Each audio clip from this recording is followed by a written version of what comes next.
The kids in the newsroom tease me that I'm so old I went to school in a one-room schoolhouse. Well, I'm not that old, but I have been to a one-room schoolhouse, and frankly, it kind of made me wish I had attended school in one. Take a look and see what you think of a simpler time in America when school was one room, one teacher, and some very well-behaved students.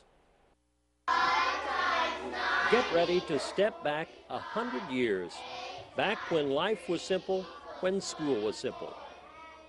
And these youngsters could just as easily be the students of 1899. This red clapboard one-room school was the pride of Wabash Township back then. Parents cut the timber and built it in 1874 so their kids could learn to read and write and go on to build a nation. Apples are gathered in orchards today. As we watched the students on this day, we couldn't help but wonder what life and school must have been like for their great-grandparents in a classroom just like this one. A look around this simple monument to learning gives us some clues. The one-room school was no bigger than most garages today, but it was more than a difference in size. The real difference is the simple difference between yesterday and today.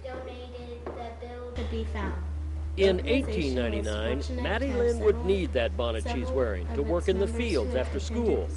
Keisha Hill would have likely learned her spelling while doing the barn chores. G-I-B-O-N, Gibbon. And one ring of the bell meant silence. Anything less meant a trip outside for a whipping. Not a spanking, a whipping.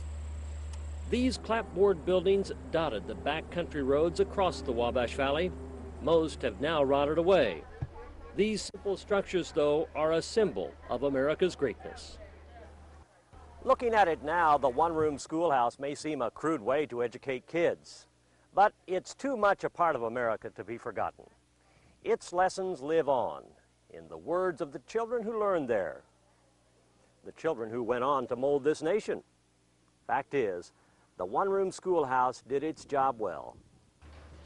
The simple beauty of the one-room school can deceive us, though.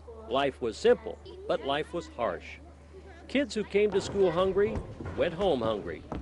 Most boys and girls showed up here only when they weren't needed on the farm. As the kids gathered for a game of Drop the Hanky, we thought back on an old photograph we found of the students who actually attended this one-room school. There's Vera Campbell and her school pal Laureen. On down the row, there's the Acre boys, Carl and Roy.